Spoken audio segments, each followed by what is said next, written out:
Bine v-am găsit, dragilor din Zodia Vărsător, oriunde v-ați afla. Bine ați venit la o nouă lectură generală pentru perioada cuprinsă între 11 și 17 august, așa că toți cei care aveți Soarele, Luna, Venus, Ascendentul sau oricare alt aspect astral important pentru voi din harta voastră natală și care are legătură cu Zodia Vărsător, atunci această lectură este de asemenea și pentru voi. Ca de fiecare dată, dragii mei din Vărsător, nu uitați, voi, prin deciziile și alegerile voastre, vă construiți propriul viitor. Este o lectură generală, așa că vă rog să luați decât acele mesaje care rezonează cu voi, iar restul lăsați-le să zboare în univers, pentru că sigur sunt pentru alte energii, care într-o mai mică sau mai mare măsură au o legătură cu Zodia Vărsător. Și haideți să vedem, dragii mei, cu ce energie intrați în această nouă săptămână din august. Cu energia unei comunicări la nivel spiritual foarte bună pentru unii dintre voi. Există aici o influență religioasă, spirituală, vis-a-vis de voi. Cineva care nu știu, poate să aibă legătură cu un profesor, învățător, preot sau chiar cu oamenii legii. O comunicare poate pentru a rezolva anumite situații destul de care v-au cam împovărat și care v-au cam șifonat, ca să zic așa, propria voastră bunăstare, fie ea fizică sau emoțională. E ceva pentru care voi ați depus foarte mult efort. 53 sau numărul 8. E vorba și un pic și de karmă, e vorba un pic și de liberul arbitru, de folosirea propriei voastre voințe. Este o schimbare foarte importantă care vine în viața voastră și eu tind să cred că este o schimbare în bine.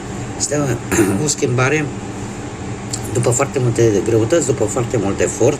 În sfârșit apare și o schimbare atât pe partea legală, posibil cu această comunicare, cât și pe partea spirituală.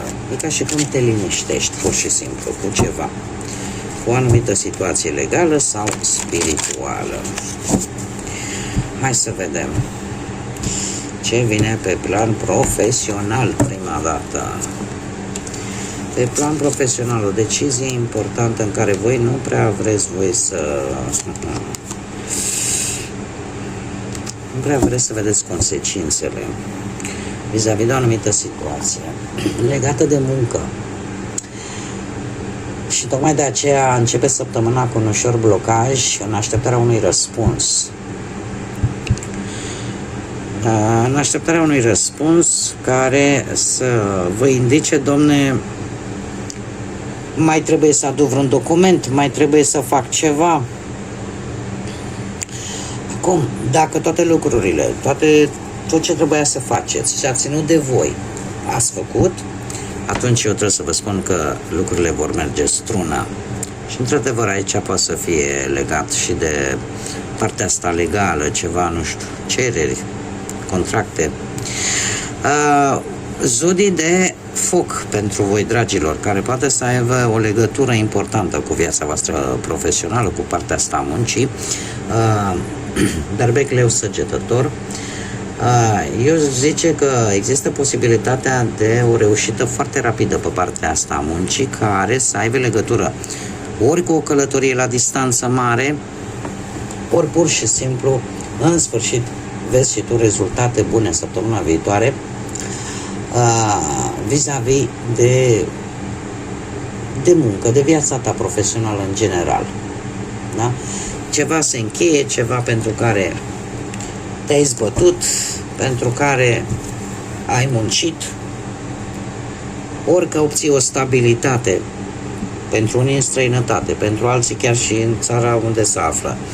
Dar ceva se încheie, ceva ce a ajuns la finalul său firesc și normal, sau pur și simplu, per general, așa, ceva se încheie negativ.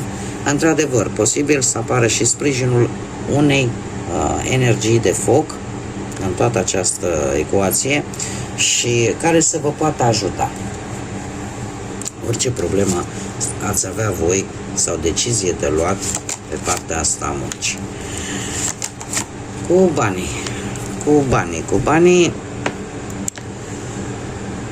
aș zice că sunt șanse să câștigați ceva bănuți și în plus chiar de la începutul săptămânii, în felul ăsta să vă îndepliniți voi o dorință ascunsă, o dorință privată, ca să zic așa. Aici sunteți voi, avem de asemenea și acest cavaler de spade care de asemenea vă poate reprezenta și pe voi sau celelalte două zodii de aer, balanță sau gemeni. Dar, cum am mai spus, o șansă de a câștiga acești bănuți în plus vă poate îndeplini o dorință și în felul ăsta voi să dați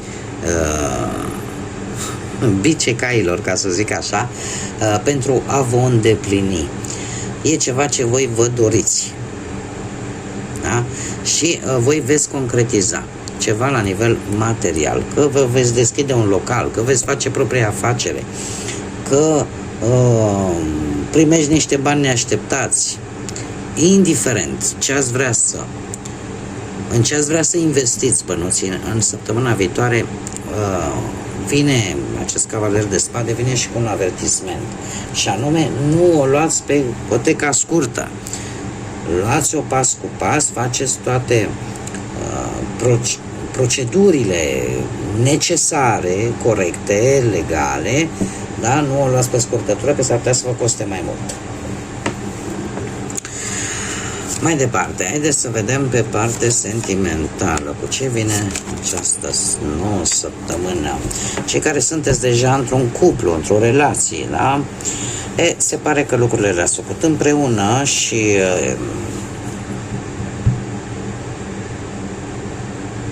foarte interesant aici.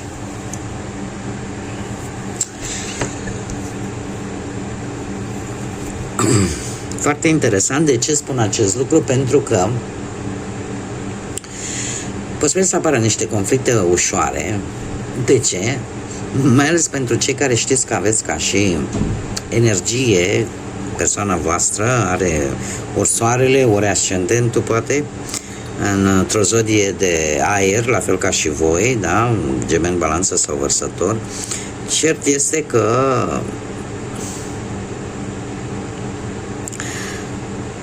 o să existe posibil, cum am mai spus, anumite conflicte, nu foarte grave, dar în același timp aș zice că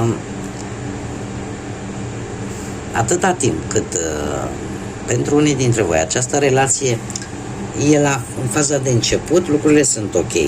E perfect normal să te simți îndrăgostit, să fii cu capul în nori, da? Să vrei să stai în permanență lângă iubit, lângă iubită, totul ok. Dar pentru cei care totuși aveți o perioadă de timp de când aveți această relație, trebuie să vă spun că vor veni niște, cum să spun, niște situații în care efectiv se creează niște iluzii. Iluzii care nu au legătură cu realitatea, că sunt la voi, că e la perechea voastră, care are posibil un comportament ușor mai copilăros, da? Ușor mai imatur, da? Poate că e și mai mic de vârstă față de voi, da? Are mai, nu cu mult acum, da? Dar sunt persoane care au acest comportament ușor infantil, ușor tineresc, până mai către vârsta a treia și îl mențin, da? Și lucrul ăsta, toate aceste iluzii, toate aceste vise, nu toate pot deveni realitate.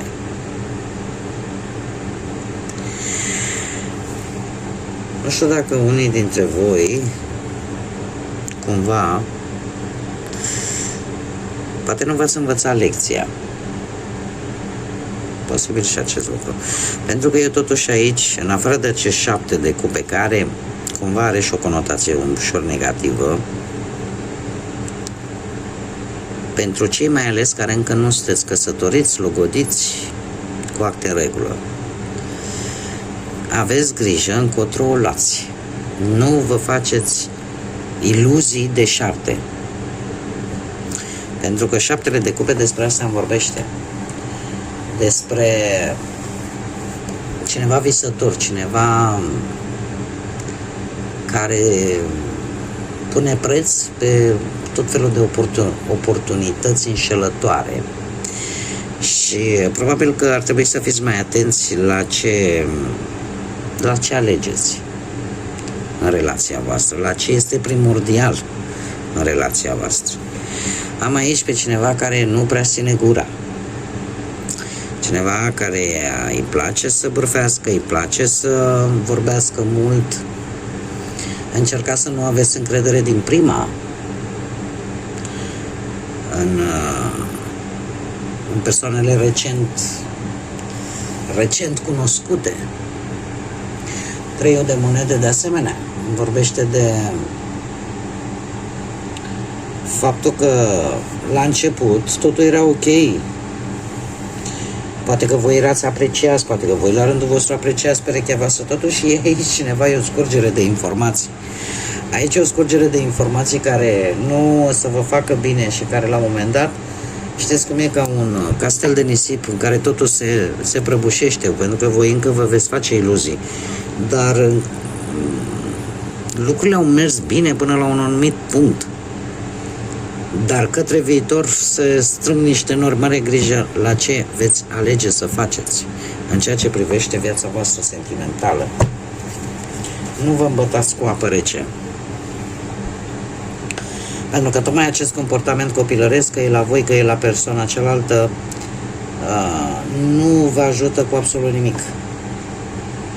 La un moment dat trebuie să coborâți cu picioarele pe pământ.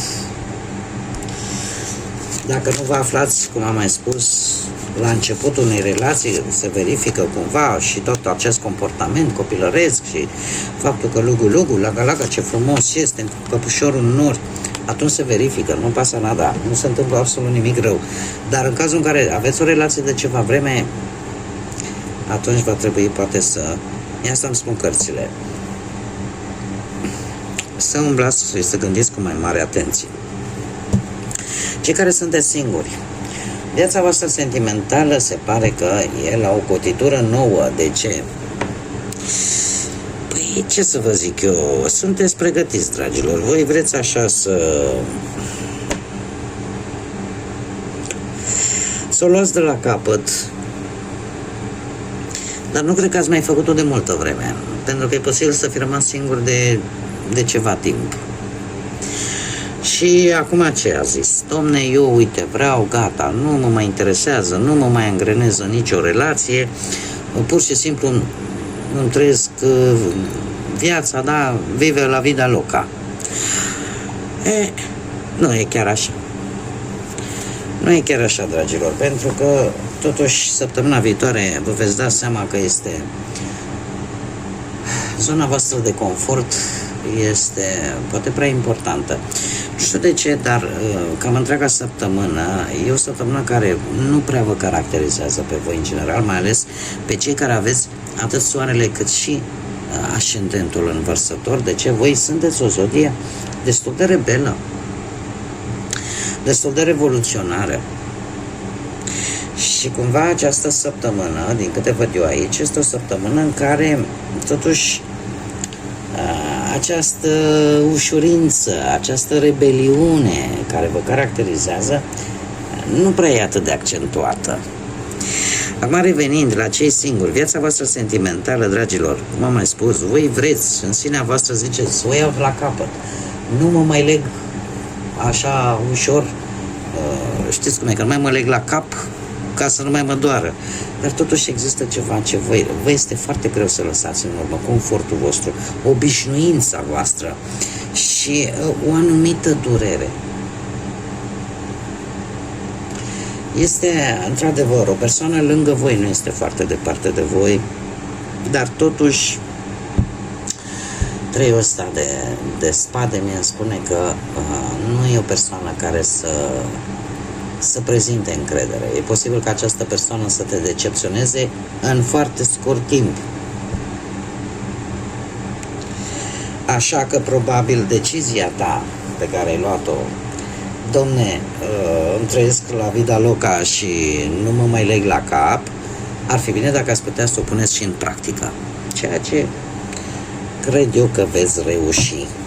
Da, să nu vă implicați foarte tare emoțional, cu toate că eu văd aici că de necăjit o să vă necăjiți, pentru că veți fi, cum să spun eu, dezamăgiți. E o persoană care vă va dezamăgi în foarte scurt timp, vă va decepționa de partea asta sentimentală. Hai să vedem. Ce mesaj am pentru voi, dragilor din Vărsător, pentru săptămâna 11-17 august? Avem numărul 15 sau 6 și îmi spune grădina și îmi spune așa: ceva drăguț va crește din toate acestea. Adică nu le luați în piept, pentru că de multe ori din lucrurile care mai puțin ne așteptăm, de acolo apar minuni. Așa că e posibil într-o situație negativă totuși să apară ceva pozitiv. Eu mereu spun lucrul ăsta, nu spun că mi l-a spus cineva, îl spun pentru că l-am trăit și nu odată, de mai multe ori. De multe ori când s-a întâmplat ceva negativ, chiar dacă eu nu vedeam partea pozitivă, ea exista și mi-am dat seama un pic mai târziu. Cam așa se întâmplă și la voi, dragilor. Și pe asta are legătură cu acest număr 15 sau 6. Bun, dragii mei, cam atât am avut pentru voi. Eu vă mulțumesc pentru prezență, mulțumesc tuturor pentru sprijin prin intermediul like-urilor, comentariilor, distribuirilor, faptului că vă abonați. Vă invit cu mare drag să o faceți și de acum încolo. Iar până data viitoare, când ne vom reîntâlni la o nouă lectură, numai bine, să aveți parte de multă energie pozitivă, de multe gânduri bune și de multă liniște, atât în suflete cât și în gânduri. Așa că până la o nouă lectură, multă energie pozitivă și să fiți iubiți, dragilor.